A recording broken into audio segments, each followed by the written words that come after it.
नमस्कार मित्रांनो, हे पीक तुम्ही पहा. अक्षरशः फळ खायला आलं होतं. 4 दिवसामध्ये हे मार्केटला सीताफळ तोडून जाणार होतं. मित्रांनो, निसर्गाची अवकृपा झाली आणि संपूर्ण नदीचा प्रवाह या सीताफळाच्या बागेमध्ये आला. 5 वर्षापासून पोटच्या लेकराप्रमाणे या पिकाला जपलं. रात्रीचा ईळ केला.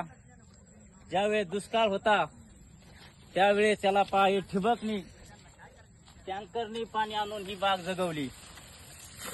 पण या पावसानं पूर्ण ड्रीप हे सगळं उद्ध्वस्त झालेलं आहे. तोंडात गोड घास घालण्याची पाळी आली होती, पण तिनं घात केला. ही सगळी सीताफळ आज उपटून गेलेली आहेत. खऱ्या अर्थानं आपण पाहू शकतो, महिला ह्या संसाराची 2 चाकं असतात. सुनीताताई आणि अनिताताईंनी हा बाग फुलवला होता, पण या बागाचं तुम्ही पाहू शकतात पूर्ण काट्याने संपूर्ण पाण्याने हा बाग उद्ध्वस्त झालेला आहे. या शेतकरी भगिनींची आपण त्यांचं दुःख या सावंतागड युट्यूबच्या माध्यमातून मांडणार आहोत. आपण प्रत्यक्षातच त्यांना प्रश्न विचारू आणि कसा महापूर आला होता, किती नुकसान झालं होतं याचा आपण प्रत्यक्षात आढावा घेऊ.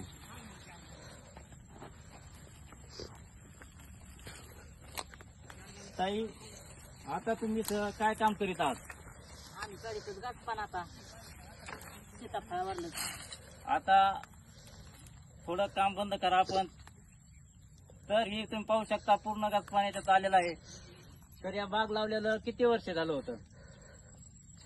झालं होतं 7 वर्षी. 7 वर्ष बाग लावला होता. याला तुम्ही दुष्काळात ड्रिपर करून टँकरने पाणी दिलं होतं, हे खरं आहे का? खरं आहे ना. टँकरने पाणी दिलं होतं, पाणी नव्हतं तर जग गेला होता. याला तुम्ही ते फळ चांगलं राहण्यासाठी फॉर्मच्या पिशव्या बसवल्या होत्या. हो, त्याला सगळं तुम्हाला बराचसा खर्च आला होता. मग ते लोक लावून आम्ही ते फॉर्म बसले होते. तर किती खर्च आला असेल साधारण ते पिशव्या बसायला? आम्हाला सगळा खर्च आलता ना, मंजुरीचं कट 50,000 रुपये, 60,000 रुपये. 50,000 रुपये खर्च या बागेला केला होता. मार्केटला हे किती दिवसात फळ गेलं असतं? हे आता दसरा झाला की आला असतं तोडायला. बघा, दसरा झाला की मार्केटला फळ जाऊन प्रपंचाला हातभार लागणार होता. पण निसर्गाची अवकृपा झाली आणि एका रात्रीत सगळं होत्याचं नव्हतं झालं. पूर्ण बाग तुम्ही पाहू शकता, पूर्ण बाग सगळा नष्ट झालाय. मग यातील सगळं फळ घासलेत. पूर्ण झाडं ही कोलमडलेली आहेत. तुटून गेले. 2 एकर सीताफळ होतं. 2 एकर सीताफळाचं सगळी राख रांगोळी झाली आहे. यासाठी शासनानं जास्तीत जास्त आर्थिक मदत करून या शेतकऱ्याला हातभार लावणं तितकंच गरजेचं आहे. खऱ्या अर्थानं फक्त आता पंचनामा करून चालणार नाही, तर ठोस पुरावे घेऊन या शेतकऱ्याला उभारी येणं तितकंच गरजेचं आहे. ही परिस्थिती संपूर्ण धानोरा महसूल मंडळातील शिरापूर असेल, मेकरी असेल, या असंख्य गावामध्ये अशी वाईट परिस्थिती झालेली आहे. यातून शेतकरी जर खरंच जगला पाहिजे असं जर वाटत असेल, त्याला निश्चितच भरीव मदत, खऱ्या अर्थानं प्रत्येक झाडासह मदत येणं गरजेचं आहे. तर मित्रांनो, ही झाडाची रोपं लांबून आणली होती. बारशीहून रोपं आणायचं, त्याला लावायचं, छोट्या छोट्या मुलासारखं त्याला सांभाळायचं आणि निसर्गाची अवकृपा झाली. एका दिवसात होत्याचं नव्हतं होतं असं म्हटलं जातं. संध्याकाळी इळाचा फवारा मारला की पाणी आले. बघा, याला बऱ्याचशा फवारण्या असतात. जी डोंगरावरती पीक होतं हे बागायतदार पीक करून खऱ्या अर्थानं आर्थिक उन्नतीसाठी फळबाग लावली होती. पण या फळबागेचं अत्यंत वाईट अशी परिस्थिती झाली आहे. याला आपण शेणखत काही भरलं होते का? हो, शेणखत भरलं होतं, रासायनिक भरलं होतं. फवारे मारले होते. म्हणजे सकाळचा फवारा मारला आदल्या संध्याकाळी पाणी आले. म्हणजे रात्रीच पाऊस आला. फवाऱ्यावाल्याचीच ही उधारी तिथं. म्हणजे याला शेतकऱ्याकडे पैसे नसतात, तर ज्यावेळेस आपलं मार्केटला पीक जाईल त्यावेळेस त्या कृषी सेवा केंद्राचे पैसे दिले जातात, पण आता हे फळच मार्केटला जात नाही तर त्या कृषी सेवा केंद्रावाल्याचे पैसे द्यायचे कसे? हा भयान प्रश्न काकीने सांगितलेला आहे. हे शासनानं यांचं दुःख पाहून या शेतकऱ्याला जास्तीत जास्त भरीव मदत द्यावी एवढीच अपेक्षा. तुमची सरकारकडून काय अपेक्षा आहे? तर सरकारने काहीतरी दिलंच पाहिजे ना. हे झाड आता एवढे लहानाचे मोठे करायचे, लेकरावानी सांभाळायचे.